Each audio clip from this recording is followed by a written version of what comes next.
too many times you're getting communications from your health plan that says, dear member, here's our smoking cessation program, and you've never smoked in your life, right? And so that becomes noise. You stop trusting what they're saying.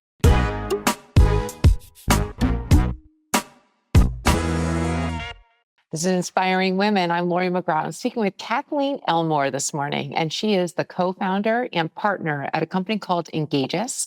And we're going to talk about that. And Kathleen and I have been longtime members of WBL, where we've gotten to know each other a little bit. Kathleen, thank you for being on Inspiring Women. Thank you for having me. All right. Well, here we are. We wore matching outfits. So thank you for the color coordination. I appreciate that. That's awesome. Kathleen, let's start with what you do and how you got there. Sure. So I started my career ages ago at companies like Procter & Gamble and General Mills. Yep. Like to say I was getting you to eat when you weren't hungry and buy things you didn't need. I came to healthcare. Wait, what? That's hysterical.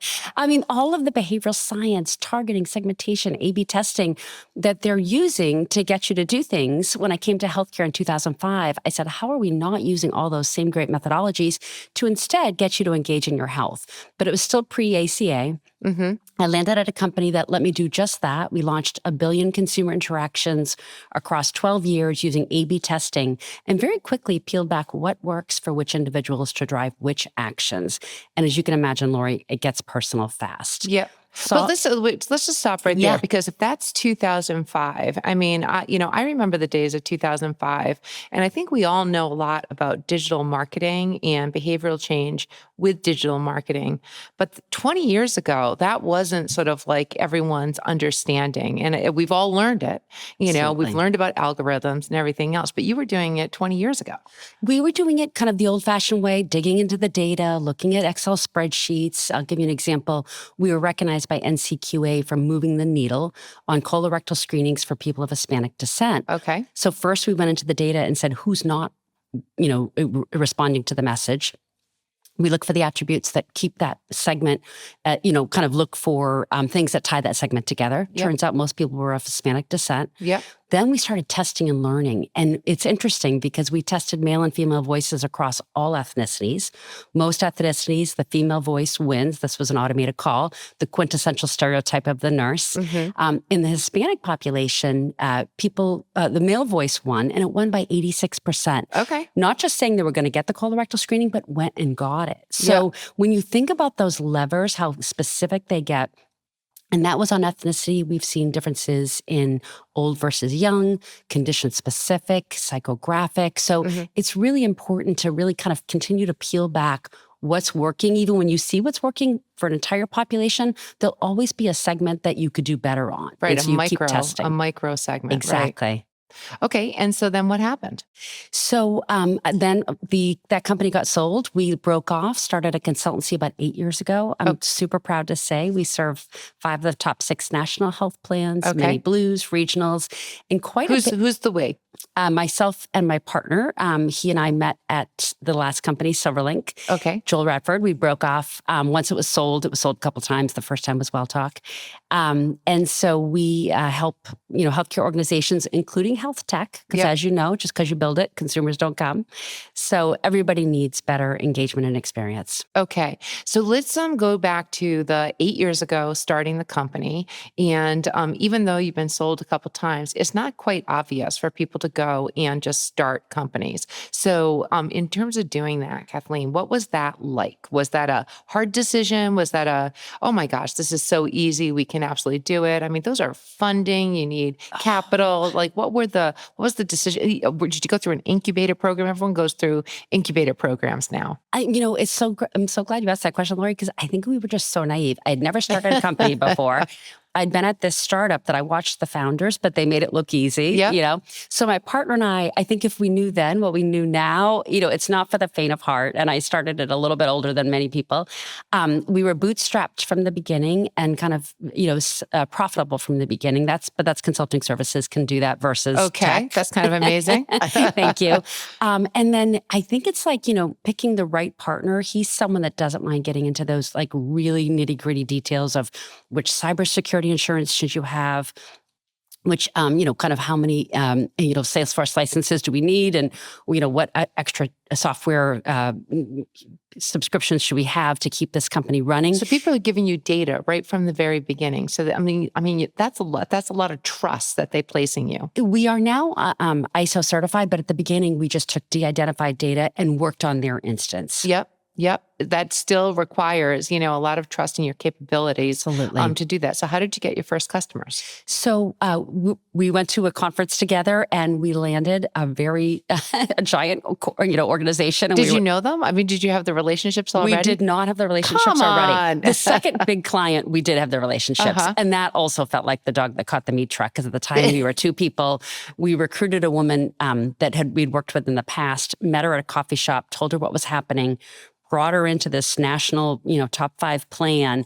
And we were taking notes like crazy. And we left there and they both said, we have no idea what's going on. I'm like, I actually have this one. We're going to do this and we're going to do it great. And so we've stayed in that plan ever since. That was 2018. So what are some of the types of behaviors that you're driving? So, like now when we think about like what is possible with these levers, it's not always positive. There's a lot of downside. People are very concerned about risk. People are also concerned about like targeting incorrectly populations. And we're also worried about how much data people or organizations actually have about us. So tell me how you sort of like square those circles, how you place sort of the center of trust in terms of what these organizations need to have. Sure. And are they ever asking you to do things that you just don't think is right?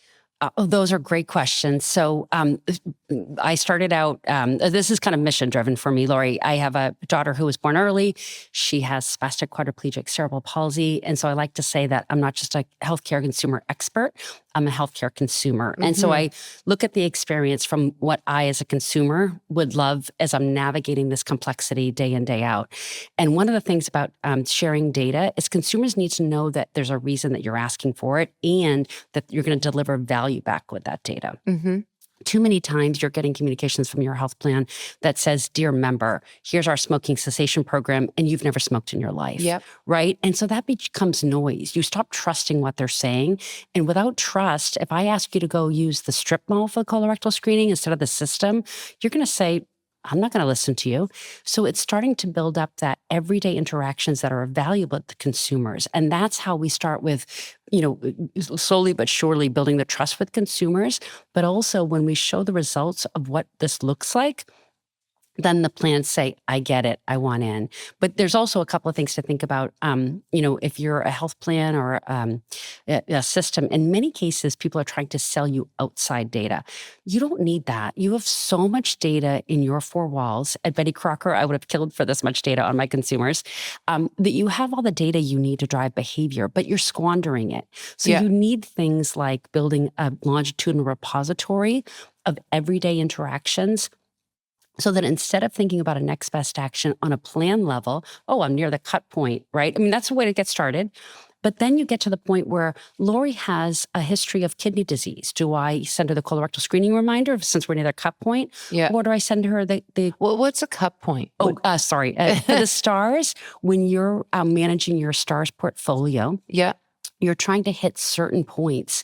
And so if you're close to kind of a threshold where you're going to jump into that next star range. Which is based on quality scores. Exactly. And based, okay, so just to like literally if you wouldn't mind going through, and I want to get back to your daughter, by the way. Sure. That's an amazing story. So, and obviously your why. So I'm curious about that.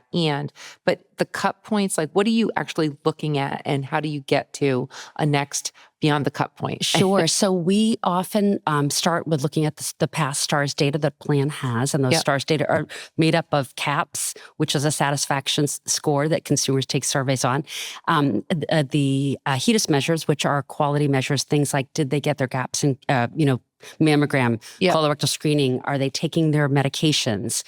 And then the final area that we focus on is called HOS, which is a health outcomes survey, things like falls prevention, physical activity. All things that all the plans have. And it's extra important for the Medicare Advantage plans. Okay. So when we first start with a plan, if we're talking to the quality folks, we look at where their opportunity areas are. And we'll start talking to them about, we see that you have challenges in mammogram. Let's talk talk about what you're doing, who the folks are that aren't responding. Is it sometimes it's a contact data. If you're talking to, a group that has, low income sometimes or transient populations, sometimes they're having trouble even reaching the consumer, Right. never mind the consumer hearing your message. How do you solve that? That's a very difficult problem to reach people where they are. Absolutely. There's different tools and technologies out there. In one case, we were helping a plan.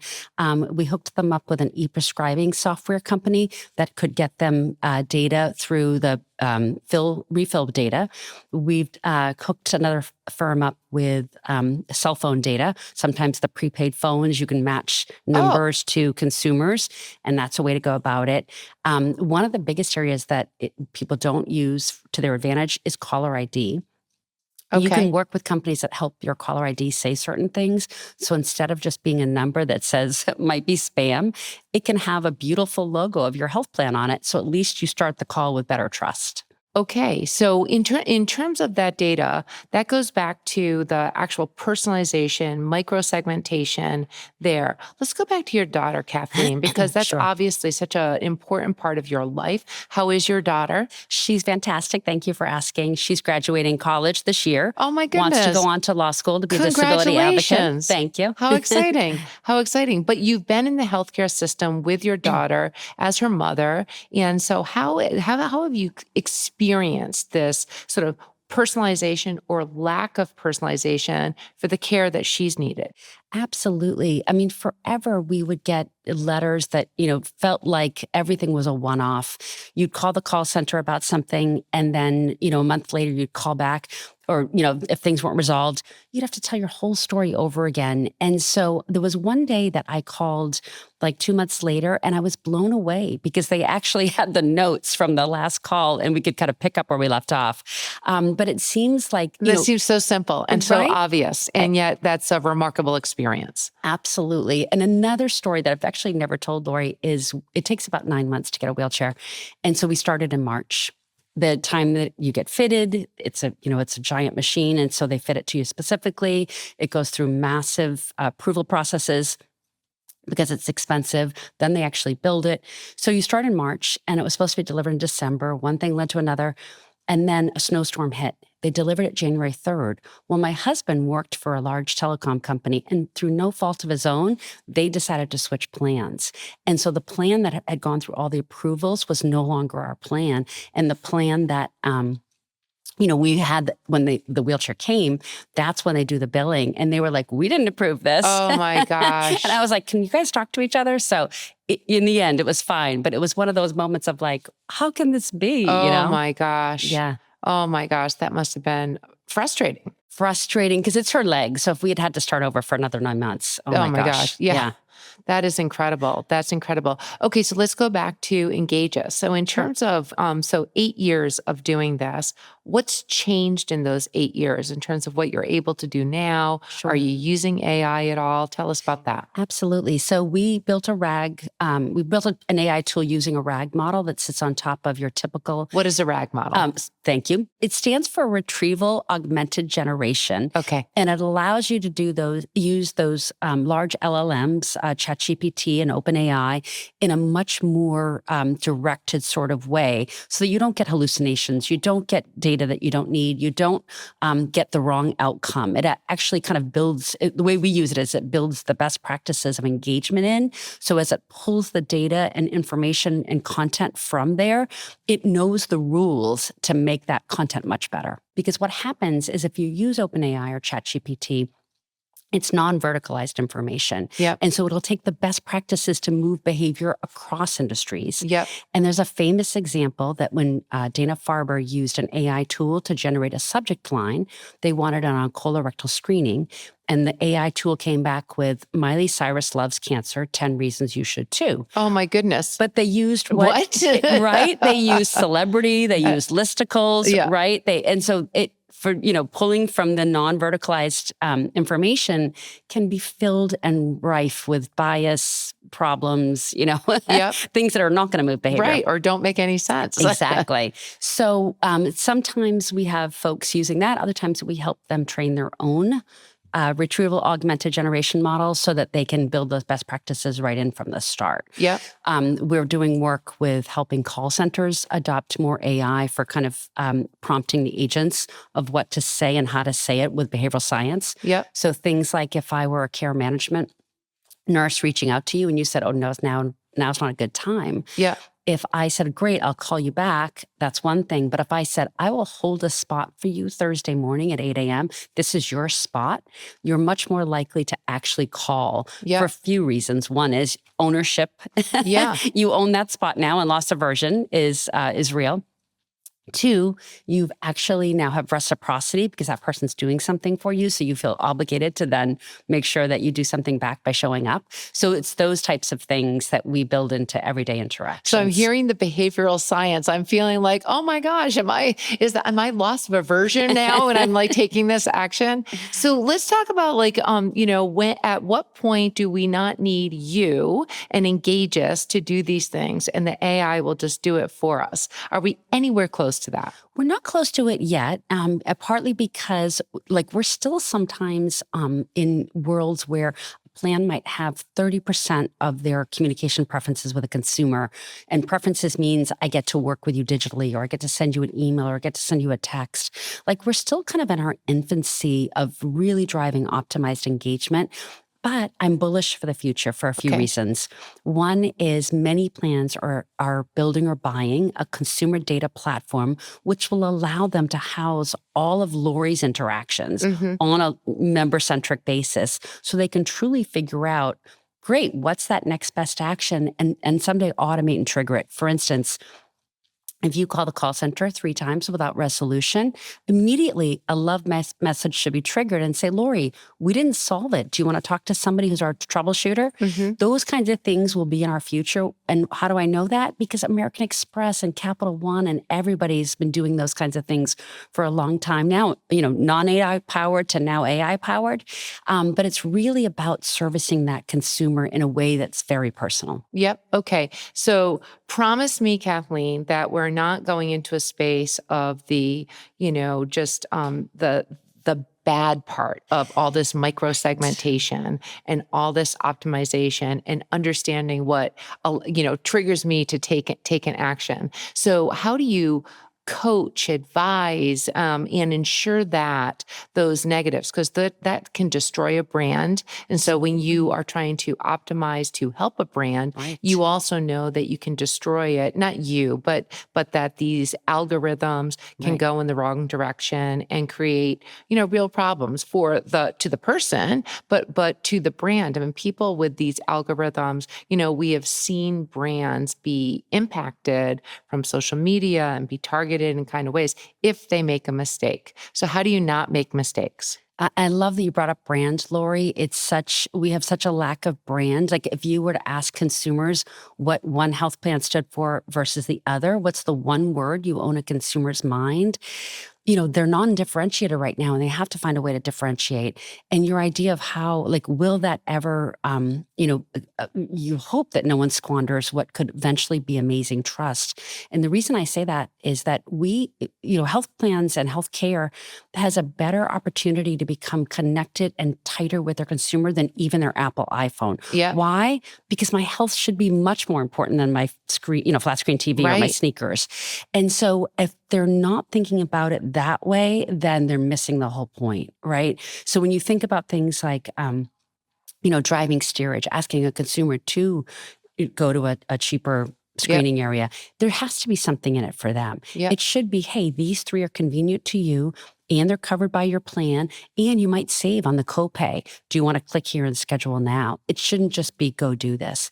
And then as far as the AI taking over the machines, or the machines taking over, AI is great in efficiency. It's great at the tools helping to kind of prompt what to say, but that what to say by the call center reps and through the communications that are going out should still always have a human in a loop until it gets much more evolved. Yeah, well, I think that I think a lot about it in terms of the work that I do about health and care, higher quality, access, and making it easy, and using the tools that you're talking about and the guidance to build trust for the right outcomes. I mean, it sounds amazing. And I'm so glad to know that you are paying a lot of attention to the, possible negatives that are out there too, because those are, they happen fast. And with the algorithms, they happen at scale. So like avoidance of that is just fantastic. Absolutely. Kathleen, let's go back to leadership. We're both WBL members. We're here at the WBL annual summit here in New Orleans.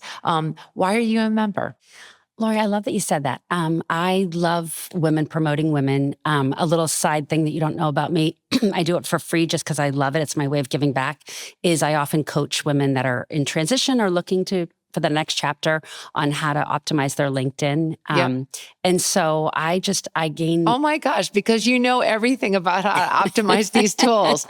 You need to help me. I will. I love it. Exactly. So I just get so much energy. It fills my bucket, to come here and be with all these amazing, powerful women that I look up to, learn from, connect with. So it's such an amazing organization. So as a leader, as somebody who has built a successful company, you're working with many of the largest health plans that are out there. You've been profitable for 8 years, which is amazing in starting a business. For others who are looking to start out, build their own businesses, what's your advice to them?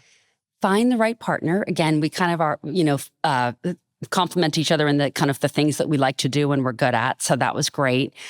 Surround yourself with people that you trust, because especially in consulting, they're the face of your organization. Client service is so important. Build relationships with your clients, because that is your gold. And try to have fun. I wake up every morning excited about driving consumer engagement and experience. I can't quite turn it off. It shows. Thank you. I can jump out of bed. So if you love what you do, it kind of makes it easy. That is awesome. That is awesome. This has been a great Inspiring Women conversation. I've been speaking with Kathleen Ellmore. And Kathleen, thank you so much. Thank you, Lori. I want to ask you all the same questions. All right. Thank you.